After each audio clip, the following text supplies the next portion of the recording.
Alright, so I'm just winging it on this because I don't exactly remember the order I did these in, but if you have a TRX strap, make sure that you have it anchored somewhere securely if you're going to be doing these exercises. Always make sure you're keeping your body in line. This first one is your Delt Y and T's, so you're making the letter Y and you're making the letter T. Notice that I'm keeping my hips pressed forward in line with my shoulders and my feet. If you want to make it a little bit more difficult, you can walk your feet forward, increasing the angle that you're doing the exercise. So now it's just going to get a little heavier resistance, but the goal isn't so much heavier resistance as it is stability and doing the exercise correctly through the full range of motion. You can also offset some of the stability stuff by lifting a foot. It's going to engage the core a little bit more. You'll notice it in the hip, especially the foot that you have down on the ground. Alright, next exercise. Let's see what I'm doing here. It looks like I'm going to take those straps up to about the halfway level. That usually means those cradles, if you just let them hang, would be in line with your knee. So it's another good reference. And what am I doing here? Alright, looks like we're doing a row. So a TRX row. Palms are going to start facing down and they're going to rotate in towards the rib cage. Again, body's in line.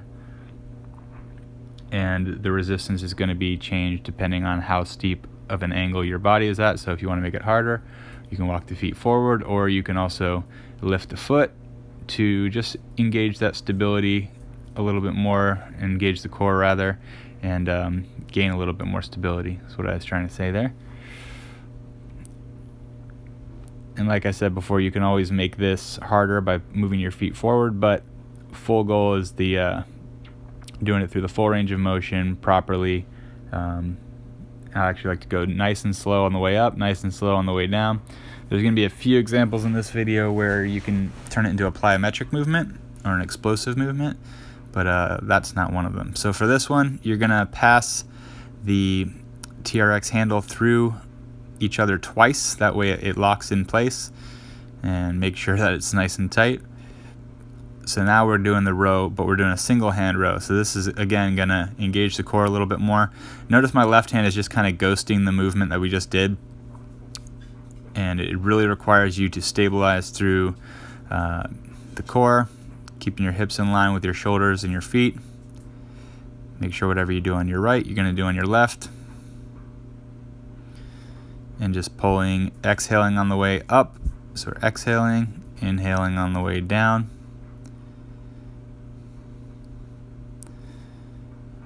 Just like that. Alright, so am I going to do the, yep. Alright, so this is a good one, just again getting into the core, a little bit of the shoulders, a little bit of the legs. This is a good full body exercise. You reach back with your hand, you go up and touch that buckle, drop down into a squat, reach down for the ground, and same thing. Notice my right arm is doing the rowing motion.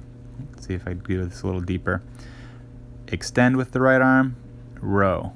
Alright, at the same time we're dropping down into a squat, reaching up, touching that buckle.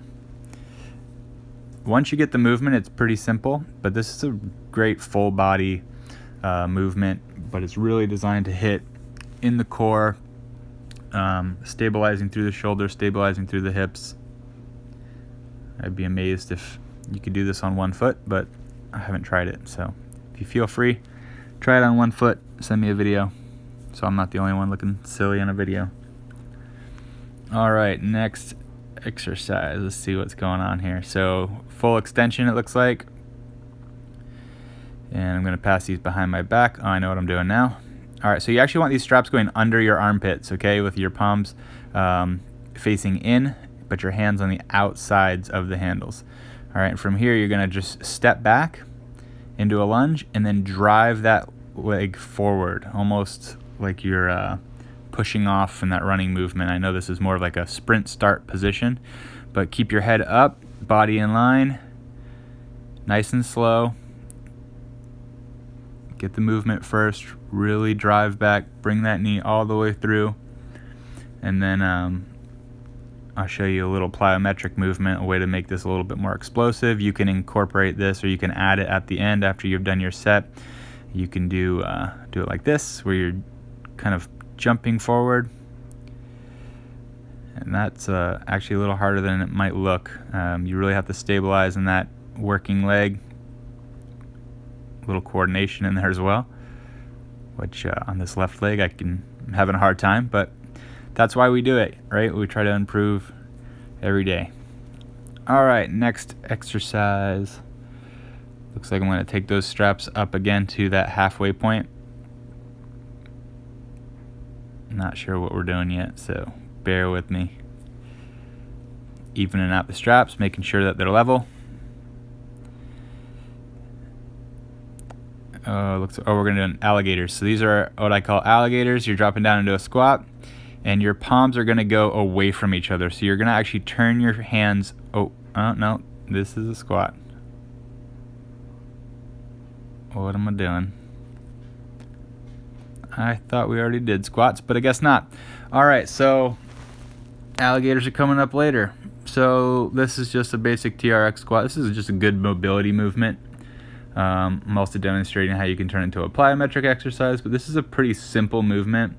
Again, the resistance is going to be affected by how close your feet are to the anchor point, or you can always lift the foot to engage the core a little bit more. Looks like that's what I'm doing here. Yep.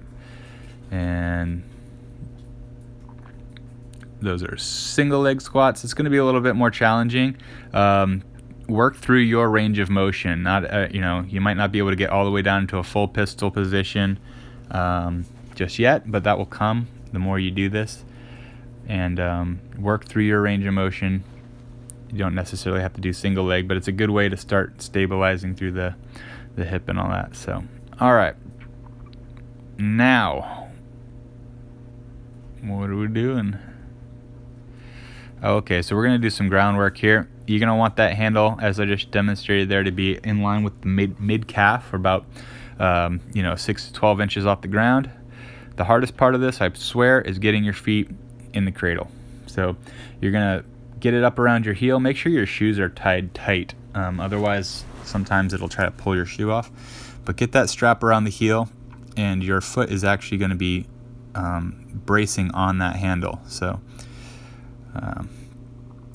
you're going to want to move back just a little bit, just enough so that strap is not like right on your door. If you're doing this in a door, you can see how the strap is a little bit away from the anchor point, and from here you're going to lift your hips up.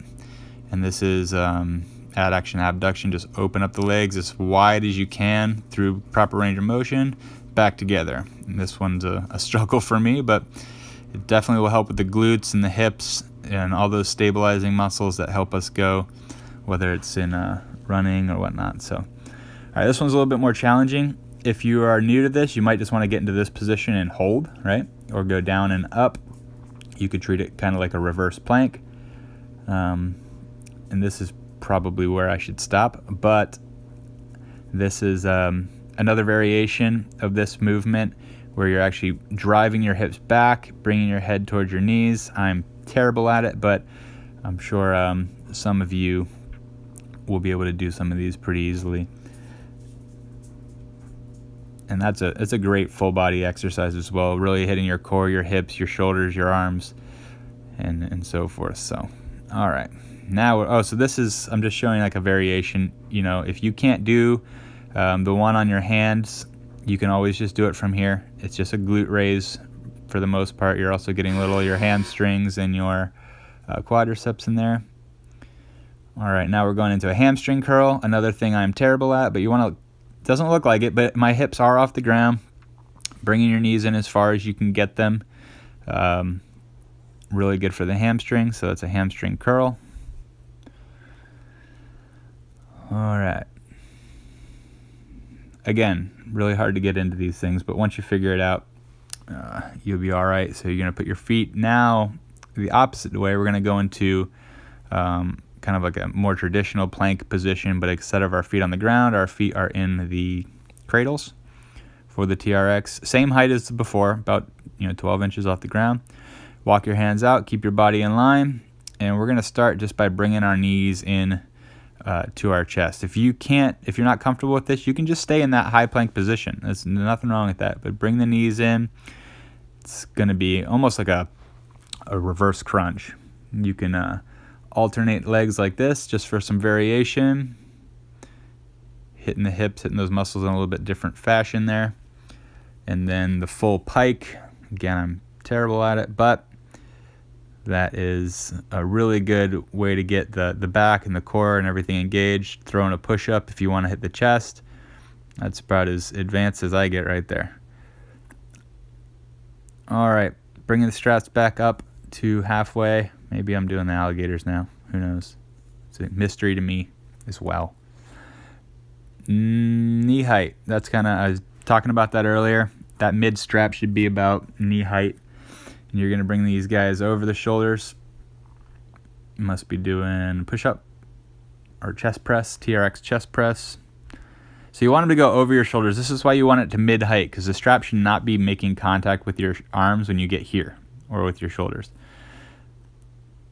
That's how not to do it. Don't stick your butt out. Keep those hips pushed forward, body's in line.